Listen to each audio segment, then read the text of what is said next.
Il y a encore quelques années, Esther n'aurait pas eu droit au bonheur d'être maman. Touchée par le syndrome des trompes bouchées, Esther souffrait, comme près de 20% des femmes camerounaises, d'infertilité. Mon histoire commence en 2011, donc juste après le mariage, 1 an de mariage. On est allé naturellement, donc après 1 an, on s'est rendu compte que l'enfant tardait à venir. C'est très difficile parce que nous sommes dans une société où c'est traditionnel, l'enfant a une valeur importante. Mais maintenant, quand ça n'arrive pas, la plupart du temps, on jette le tort sur la femme. Ça aboutit à des divorces. Et puis, quand on est dans la famille, on vous marginalise. C'est vraiment compliqué. Si Esther est aujourd'hui maman d'une petite Alice, c'est grâce à la clinique Odyssée ou clinique du bonheur, comme on l'appelle au Cameroun.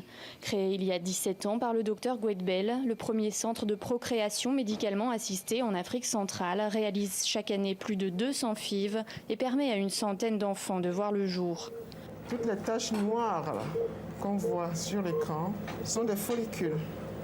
Et c'est à l'intérieur de ce follicule qu'il y a les ovocytes. L'ovocyte qui est l'équivalent du spermatozoïde chez la femme. C'est ceux-là qu'on va extraire pour pouvoir les féconder avec les spermatozoïdes de son mari. Si le taux de natalité reste élevé en Afrique, la fécondation in vitro gagne le continent. De plus en plus de couples en mal d'enfants se tournent aujourd'hui vers les méthodes de procréation assistée, des techniques efficaces à plus de 40% à la clinique Odyssée.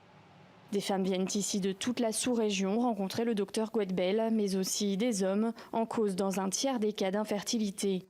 Des centres d'aide à la procréation existent également au Togo, au Ghana ou encore au Sénégal. De quoi surprendre quand on associe généralement à l'Afrique l'image de bombe démographique. Il y a un paradoxe parce que quand on écoute ce qui est dit dans les médias et même par l'OMS, il y a beaucoup d'enfants en Afrique. Il y a une hypernatalité, c'est ce qui se dit. C'est vrai qu'on va trouver en Afrique des femmes qui ont 6 enfants, 7 enfants, mais maintenant on a aussi beaucoup de femmes qui ne sont pas fertiles. L'Afrique a le taux de stérilité le plus élevé au monde.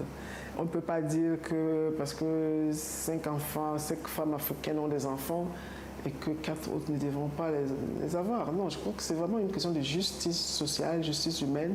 On ne va pas dire que les Africains ne doivent plus accoucher parce que nous sommes pauvres. Ça me paraît trop terrible, ça. Je pense que c'est une question des droits de l'homme. Chaque couple a le droit d'avoir un enfant. Avec un coût moyen de près de 2 000 € par FIV, le droit à la maternité n'est pas encore accessible à toutes. Et pourtant, conséquence d'infections maltraitées ou d'avortements clandestins, les principales causes de la forte prévalence de l'infertilité en Afrique sont connues et pourraient être évitées. C'est des problèmes qui, dépistés à temps, peuvent trouver une solution. Mais malheureusement, on est dans un contexte où prendre en charge de manière globale et efficace ces infections, tout cela a un coût. Et c'est des femmes, c'est des couples qui viendront consulter à un stade tardif qui font que le pronostic en termes de pouvoir de fertilité dépendra d'une procréation médicalement assistée qui n'est pas à la portée de tout le monde. Les instances internationales de santé publique estiment qu'un meilleur accès aux soins et au planning familial permettrait de faire chuter le taux d'infertilité en Afrique subsaharienne. Parce que maîtriser sa santé sexuelle et reproductive, c'est déjà préserver ses chances de donner la vie.